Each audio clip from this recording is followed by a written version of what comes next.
Ladies and gentlemen, FC24 is out. But the real question is it just FIFA 23.5 DLC installable content eFootball edition? Well, today you're going to find out, because this is every single new feature you need to know about, or if you've just got your hands on it this weekend, or if you're still planning on whether to get the game. There's a few new leagues in the game this year. Predominantly, it's women's football. Of course, women's footballers from France and England, as well as Spain, will all be available in Ultimate Team as well. Plenty of new players that you're able to use across all game modes. So if you want Sam Kerr linking to Reece James in your Ultimate Team, you can have that. Though, to be honest with you, the less Chelsea players in your squad, probably the better. I mentioned Ultimate Team. Probably the biggest change to come to Ultimate Team in the last few years is evolutions. Theoretically, you can take a bronze player all the way through to being a gold by completing objectives with them and basically improving them and building them up in terms of their attributes. So say one of your favorite players is a 64 rated bronze. Say you want to use a random Norwegian Don whose in-game name is Daddy's Boy. I don't know why that's a thing. I don't know why that is his name in-game, just to clarify. But say you want to do that, realistically, you could take him from his 60 rated state all the way through to the 80s and make him a gold card just by completing some objectives with him and make him the best player in your team. And no one else will have a version of your card like his. But then people will probably question your relationship with your dad, most likely, after that. Walkouts have been a thing in FIFA for a long time, but now there are double walkouts if you get a pack good enough. If you get two players above the rating at 86, say you get Son in a pack alongside someone that's 89 or 90 rated, they'll both turn up. Him and Haaland, for example, play kick-ups together in a nice little animation. There are tells as well. There's like 2 lines on the board before things show up to show that it's a double walkout, and only 1 to show that it's a single one. If you're skipping through quickly, that's a pretty easy way to tell whether you've got a good card in the pack, or 2. Other than that, the only thing else you need to know about Ultimate Team this year is if you want to be the very best, you probably got to beat Diogo Jota. I don't know why this guy is so good at playing FIFA. Go to training, bro. Let's move on to the gameplay stuff, because there's quite a few new features, including new cloth technology to make everything look a lot more like realistic when players are running around. New lighting as well to make the players look a lot better. It looks sick in the menus. But the most important thing of all about the gameplay, players fall over the advertising boards. Yeah, this looks cold, I'm not gonna lie. However, I'm not gonna be as impressed if I'm defending and my centre-back ends up front flipping into the stands. The AI crowd are gonna start getting a little bit leery if my winger gets a little too close to them. We're honestly 2 FIFAs away from just kicking ball boys at this point, let's be real. You've probably noticed some new match intros and cutscenes. Dynamic match intros are a new thing for this year. Say you're playing at Anfield against Manchester United, you'll get a special rendition of You'll Never Walk Alone from the fans. They're entering the stadium. We've seen cutscenes like this before, but now it's a bit more short and snappy, and it gets you straight into the game when they're done. You see the coin toss and all that jazz. It's not just goal celebrations that you'll see cutscenes for if they are big ones at the end of a game. Now you also get goalkeeping and defending cutscenes as well. Say your goalkeeper makes a massive save at some point, you'll see all the defenders run over to him and praise him. But I'm just hoping this isn't too overused and doesn't happen all of the time, because in the example in the trailer, they do this in like the 21st minute. I'm not gonna lie, no one cares this much about a save 21 minutes in. If you scorpion kick the ball out of your own net and bicycle kick it clear as the goalkeeper, then fine, I'll come and pat you on the head. Pause. But it shouldn't be getting used all of the time. Fucking get in there, yes my lad. Brother,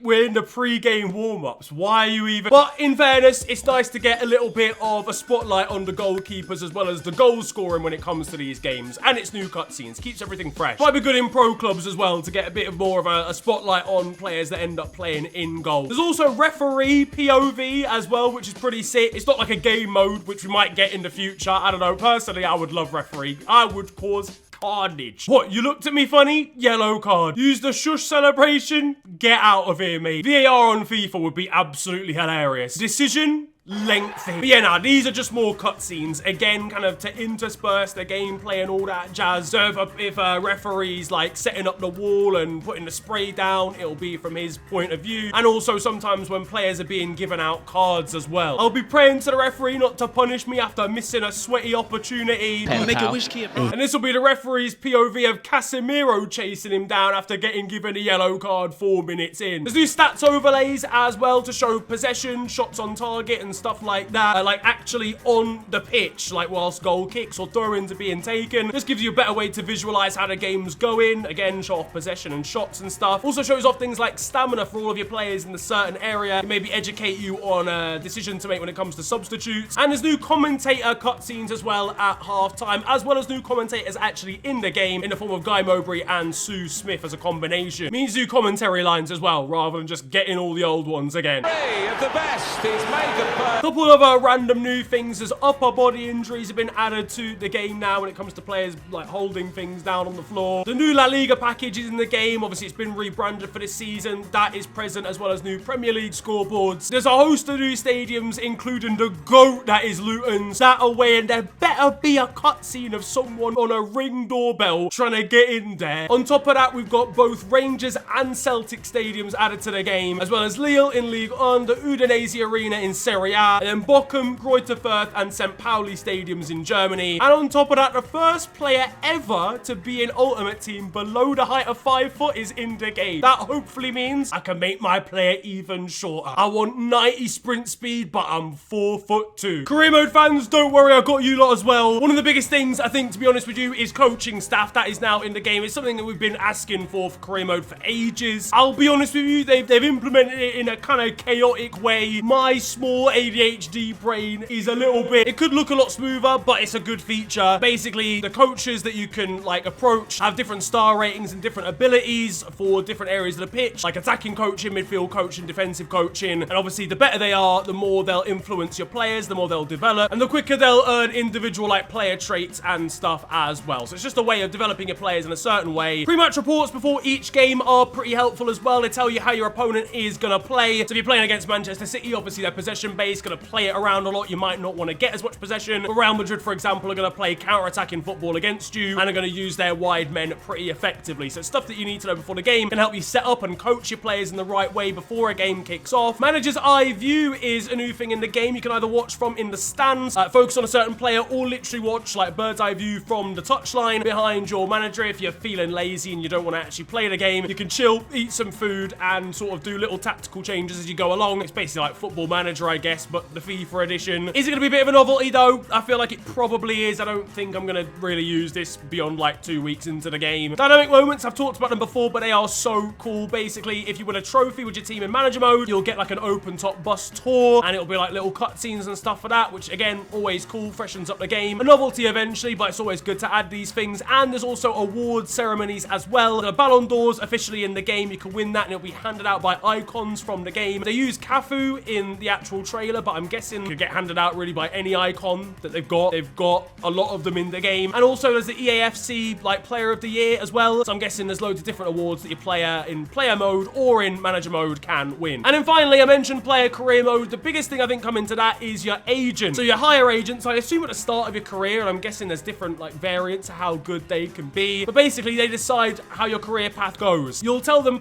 like teams that you want to go to. Say if you're starting in a lower league and you want to make a move to a championship side, you can tell them where you want to go, and they'll set objectives for you. And if you hit those objectives, those teams will be interested in signing you. They'll give you objectives in terms of getting like new contract extensions and all this sort of stuff. It basically adds a new element to the game. Quite like that addition. And finally, for you pro clubs dons, cross-play. Cross-play. This is the main thing. There's a lot of other different changes to pro clubs in the way that like divisions work and playoffs at the end of each season, which is kind of cool, although the records might change a little bit. But the main thing for me for pro clubs is cross-play. If you have a PS5, you can play against someone with a Game Boy Color. You can officially play pro clubs on a Bosch smart fridge. We are living the life. On top of that as well, you can upgrade your bot players or like AI. The 70 rated dons that, you know, aren't controlled by the player or the any players. Basically, you can upgrade those through completing objectives. And also there's new ways to customize your stadium and your team as well that you can unlock with victories in the game mode. But that, ladies and gentlemen, is every single feature that you need to know for FC24. What is your favorite edition? What game mode are you going to be playing this season? And what are your thoughts overall? Are you happy with the game? Are you disappointed? Let me know down in the comment section below. If you did enjoy though, feel free to slap a like on the video, and of course subscribe if you are new to the channel. You can also follow me on social media. It is at @theofficialfng on Twitter and on Insta. It's been a pleasure ranting at you guys today. Have a wonderful day, enjoy yourselves, and goodbye.